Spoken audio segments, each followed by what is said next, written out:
O que acontece quando a gente junta duas palavras que à primeira vista parecem não ter nada a ver uma com a outra? Anarquia e psicologia. Pois é, nossa análise de hoje mergulha justamente nisso, para desafiar o que a gente pensa sobre ordem, controle e o que significa ser livre, não só na sociedade, mas olha só, dentro da nossa própria mente. Para começar, vamos direto ao ponto. Quando se fala a palavra anarquia, o que vem na cabeça? Para muita gente, a imagem é instantânea, né?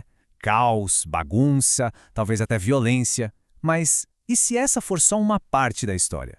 A teoria por trás dessa palavra conta algo bem diferente. E aqui a gente vê o tamanho do contraste. De um lado, o que a maioria pensa, o mito do caos e da violência. E do outro, os conceitos fundamentais da teoria anarquista, uma ordem que nasce do auxílio mútuo, da ajuda entre as pessoas e da autogestão. A proposta, então, não é a ausência de ordem, mas sim a busca por uma ordem que não precise de uma autoridade central, de uma hierarquia.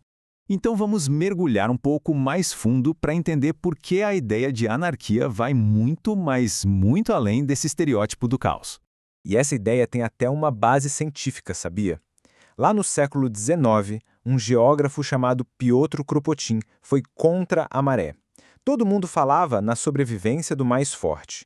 Ele, observando a natureza, percebeu outra coisa.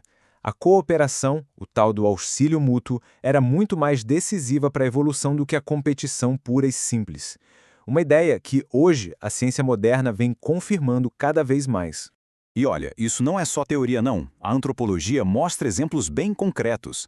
O David Graeber, um nome super importante nessa área, documentou várias sociedades ao longo da história que viveram muito bem, de forma organizada e pacífica, sem precisar de um governo central.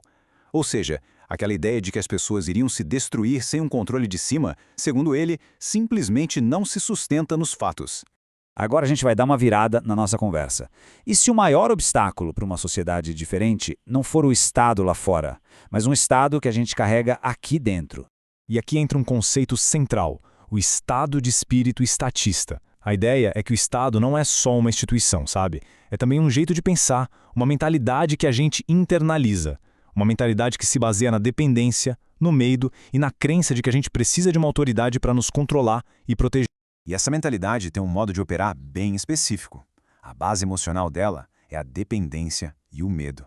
O jeito que ela processa o mundo é através da supercodificação, que é essa mania de colocar tudo e todos em caixinhas bem rígidas para poder julgar e controlar. Isso acaba gerando uma atração pela autoridade e usa o medo do outro, do diferente, para justificar mais controle. É um ciclo que se alimenta sozinho. Ok. Se existe esse estado de espírito estatista, qual seria a alternativa? Vamos explorar agora a proposta de um outro jeito de ser, de pensar e de se relacionar. Um ponto fundamental aqui é a diferença entre individualismo e individualidade.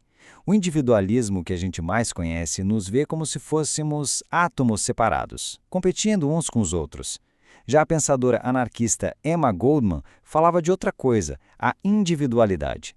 Um ser único, que está sempre crescendo e mudando e que só alcança seu potencial máximo quando está conectado em interdependência com a comunidade. E o que alimenta essa interdependência seria o que a fonte chama de amor anarquista. Mas calma, não é sobre romance. É um conceito político. É a capacidade de dissolver as fronteiras que nos separam, de trocar aquele medo que o Estado alimenta por uma conexão real, uma conexão que faz o auxílio mútuo parecer a coisa mais natural do mundo, a coisa mais óbvia a se fazer.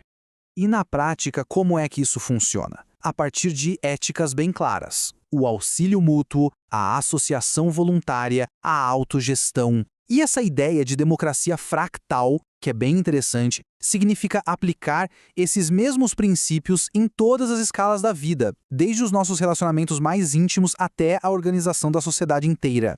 Certo, a teoria é fascinante, mas como é que se cultiva essa tal liberdade por dentro? Como a gente pode, na prática, começar essa transformação? A proposta é um trabalho interno que se divide em 3 passos. O primeiro, aprender a observar os próprios pensamentos sem reagir no piloto automático. O segundo, dissolver as identidades rígidas que a gente cria e que nos limitam. E o terceiro, o despertar do coração, que nada mais é do que cultivar ativamente a compaixão para colocar no lugar do medo.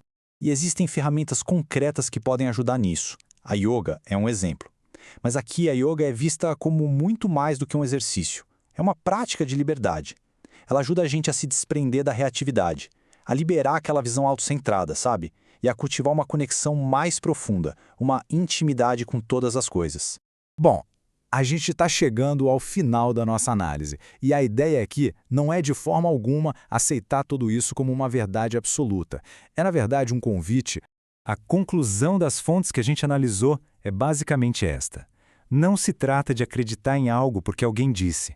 A proposta é um convite para testar esses conceitos, para ver se eles fazem sentido, usando a única autoridade que realmente importa no fim das contas, a própria experiência direta de cada um. E para fechar, fica essa pergunta. E se a anarquia não tiver a ver com o caos, mas sim com cultivar um jeito diferente de ser? E se, para além do medo e do controle, um outro estado de espírito for realmente possível? A questão fica no ar para a gente pensar.